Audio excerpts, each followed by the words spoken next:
ఇటీవలే వందే మాతరం గీతాన్ని ఆలపించాలని కేంద్ర ప్రభుత్వం తప్పనిసరి చేసింది.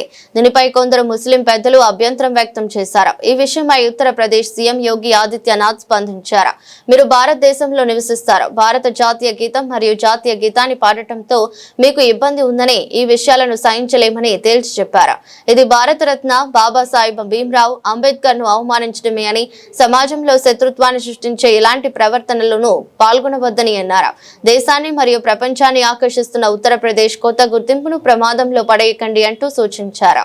अपनी विरासत पर गौरव की अनुभूति करता है। पूरा देश आदरणीय प्रधानमंत्री जी की प्रेरणा से अपनी विरासत पर गौरव की अनुभूति करता है और हम लोगों का मानना है कि विरासत से युक्त विकास ही एक उज्जवल भविष्य की एक आधारशिला होती है।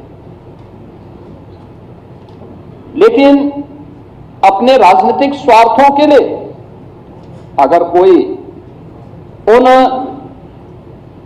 आक्रांताओं को महिमामंडन करता है जिन्होंने भारत की आत्मा पर प्रहार किया, जिन्होंने भारत की आस्था को रौंदने का कार्य किया है, मुझे लगता है कि आज का नया भारत, आज का नया उत्तर प्रदेश, ये नए भारत का नया उत्तर प्रदेश इसको स्वीकार करने को तैयार नहीं है, कतई तैयार नहीं है।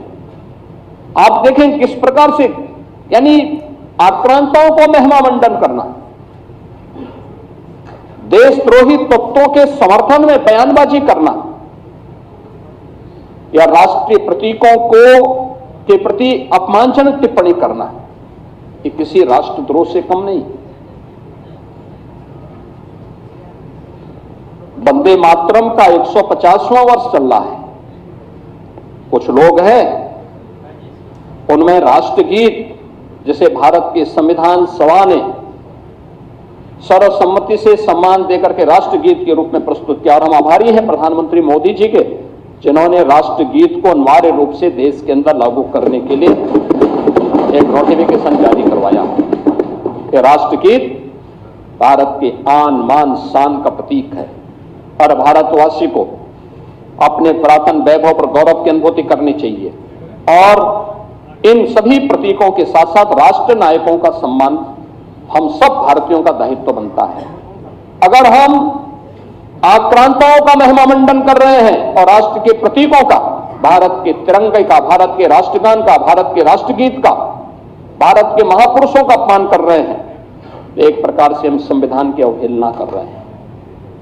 मैं पूछना चाहता हूं समाजवादी पार्टी और कांग्रेस से, एक तरफ संविधान के नाम पर जनता की आंखों में धूल झोंकने का कार्य कर रहे हैं और दूसरी तरफ वंदे मातरम जैसे राष्ट्रगीत का इनके द्वारा विरोध करवाया जा रहा है।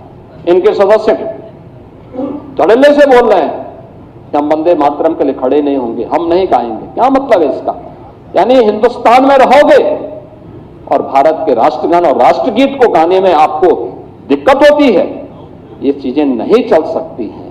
ये भारत के संविधान निर्माताओं का अपमान है, ये बाबा साहब भीमराव अंबेडकर का अपमान है, क्योंकि उसी संविधान सभा ने, याद रखना, 24 जनवरी 1950 को वंदे मातरम को भारत के राष्ट्रगीत के रूप में मान्यता दी थी। और हर भारतीय का दायित्व बनता है हम भारत के इन प्रतीकों को पूरी तरह सम्मान दें।